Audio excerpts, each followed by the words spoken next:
дар ин видео мо гап мезанем дар бораи муҳоҷирои тоҷике ки Россия мераванд, обратно мегардонандшон, причинаша намедонанд запрет ҳастанд ё нестанд, ё бисёриашон чандин маротиба мераванд, отказшон метан мегарданд миёнд, леки запрет депорт буданашонро намефаҳманд. Хоб мо сар мекунем аз нуқтаи асосӣ. Бисёри нафареро ки гардондагианд, вақте ки проверка мекунанд, проверкашонда ягон запрет, выдворение, депорт, дигар чиз нестай, фақат як чиз мебарорад. Чизе ки шумо дар рӯи экран дидесен. Ира контрольный списка мегӯянд. Контрольный списка худаш чие? Мо ҳамин сар мекунем. Контрольный списка ба забони тоҷикӣ перевод кунем агар рӯйхати назоратӣ, яъне маънош ҳаме ки вақте ки номи шахс дар ҳамин рӯйхат ворид шида боша, ҳар вақте ки ба Россия ворид шид, дар таможни паспортча мета ки бояд печати вуруд занана дохил шава, дар ҳамон ҳолат вора ба отдельни проверка мебаранд. Яъне ки савол-ҷавоби зиёд, допроси зиёд, телефонковӣ ва дигар ҳолатҳо мешаванд ва агар ки ай телефон ягон чизе лишне ёфтанд ё ки ягон гапошон савпадат накард, масалан як бор мепурсанд ки цел визит работа мега, камтарпас бо мепурсандаш гости мега. Ин ҳолатҳо ҳолатҳои подозрение мешаванд. Вақти погранслужба ёдама ҳамчун подозрительные лицо қабул карда печати аннулиро баъд мезананд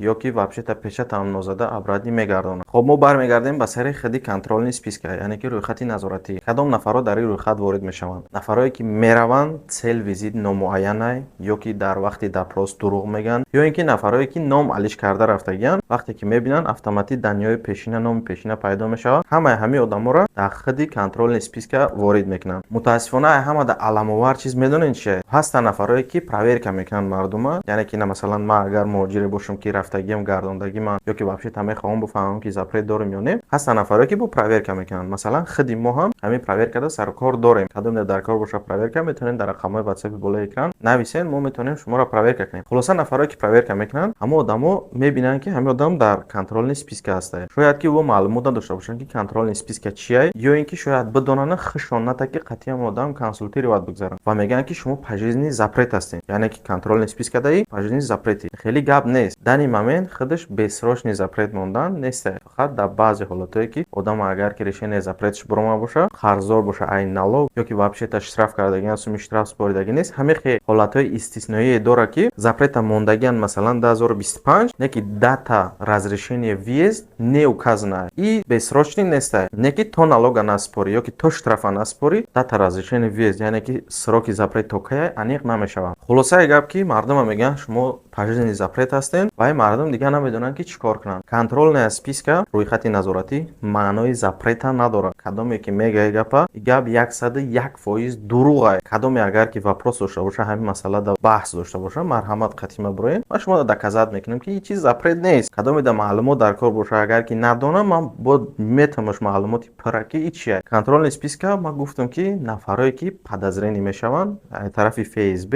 ё ки баъзан вақт ай тарафи МВД ҳам гузошта мешаванд ва ҳамон нафарое ки вақте дар списка ғалтидан як бор ё ки ду бор ё се бор кӯшиши даромадан ба Россия мекунанд, аллакай вақти дуюм сеюм бор шонда ягон штрафшон мекунанд ҳамон аэропорда, штрафа меспоранд ё не фарқ надорад ва якбора решенияи запретшон мебарояд. Ва бо ҳастанд нафарое ки 4-5 маротиба ҳам мераванд мегардонандшон, лекин запретшон намекунанд. Барои чӣ? Барое ки историяи баъзе одамо тоза аст. Масалан 5 сол дар Россия кор кардагӣ, як бор штраф шидагӣ нест, як бор регистратсия фалшивӣ қатъӣ нагашта, як бор мент нақапидаиш, надидаи отдели спецприёма. Одамое ки историяшон тоза бошад дар ҳамин списка меғалтанд, фақат вақти рафтанда даромаданишон намемонанд. И даромадан намонданам сабабҳои худша дорад. Масалан саволи якуме метан цел визит. Масалан ту мегӯи работа. Хорошо, работа гуфти, бояд ҳамин гапи ту основа дошта боша. Ҳозир сахт проверка мешавад, ҳозир сахт пурспос мекунанд. Вақте ки мепурсандтон ки куҷо шумо мегӯед работа, куҷо адрес мегӯянд намедонед, кадом фирма мерен намедонед, пеши ки мерен наметавонед ҷавоб дода. Хорошо, ин вопрос як тараф. Мепурсанд ки рақами паспорти худта бугӯ, намедонед. Ин чиза естественно бисёри одамо намедонанд. Ман худам намедонам. Ин намеқа чиз шумо сабаб мешавад ки бигардонанд. Ба ҳамон хотир вақте ки рафтанӣ шиден,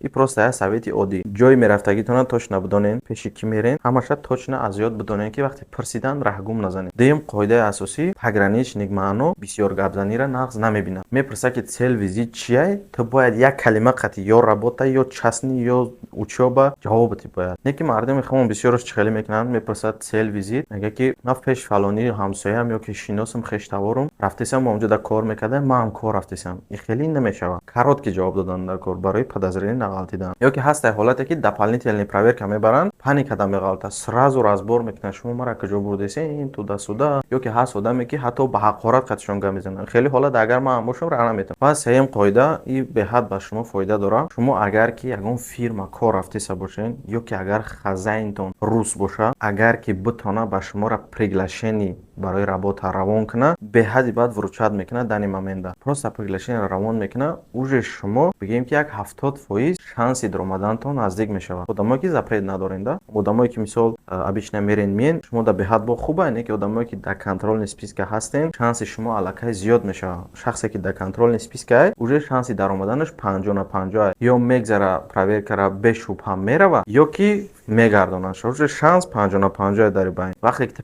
приглашение на работу дори, уже 70% шанси даромаданат ҳаст. Ба ҳамон хотир кадоме агар ки битонен приглашение бигирен, ёки агар ки кадом нафарое ки рафтесен, пеши ягон кас намерен, просто хитон рафтесен, шумо просто билет хариден, билет як тараф, гостиница брон кунен, брони гостиница метавонад шуморо кӯмак кунад. Вақте ки мепурсанд дар аэропорт куҷо меравӣ, адреста хатиям медонӣ, брони гостиница дорӣ, мегӯ ман фалон адрес рафтисам. Вақте ки рафти дуромадӣ, меравӣ ба пай кори худат. Брони гостиница максимум 2-3000 ё 4000 рубл мешавад. Фикр мекунам шумо хеле маълумот гирифтен аз видео ба кадом нафаре ки билетҳои самолёт дар кор бошад ба тамоми ҷаҳон. Мо ба хариду фурӯши билет машғулем. Кадом нафаре ки дар территорияи Российской Федератсия ҳастанд, ҳуҷҷатҳо тамом шудагӣ, бояд граница перескат кунанд. Мо вариант дорем ки шуморо дар муддати 24 соат ба самолёт бурда границаи Қазоқистон мегзаронем, обратно миёремтон то ҷои даркориро. Проверкаи ҳуҷҷатҳо, тамоми намуди ҳуҷҷата проверка мекунем. Запрет, депорт, выдворение дигар, регистрация, трудовой договор, патент ва ҳамчунин ай реестр. Кадом нафаре ки дар реестр ҳаллеген, ҳуҷҷат дорен, метавонем муроҷиат кунем, мо шуморо метавонем ай реестр бикушоем. Ва кадом нафаре ки дар территорияи Россия, яъне шумо дар VPN проблема, мисол YouTube, Instagram, дигар сайтҳо кор намекунад, ссилкаи VPN-и ба қувват дар комментария мондагӣ ки шумо ба ссилка медорем, VPN-а скачат мекунед. Ҳамчунин бонус 70 гиг интернет метавонад шумо да ва метавонед тамоми шабакаҳоро дар телевизор, компютер, iPhone, Samsung дар любой чиз спокойно метавонед истифода баред. Ҳамаи хизматрасониҳое ки гуфтам дар номери WhatsApp-и болои экран мешавад. Метавонед муроҷиат кунед, мо дар хизмати шумоем. Ва агар хоҳед ҳамин хел видеоҳои маълумотӣ бисёр шавад, дар канал ҳатман обуна шавед ва дар видео лайка нигоҳ кунед, фаромӯш накарда бошед. Лайк мондани шумо ва подписация кардани шумо ба мо сум наметиҳад. Фақат мо да мотиватсия метавад ки мо ҳам хел видео тез-тез кунем.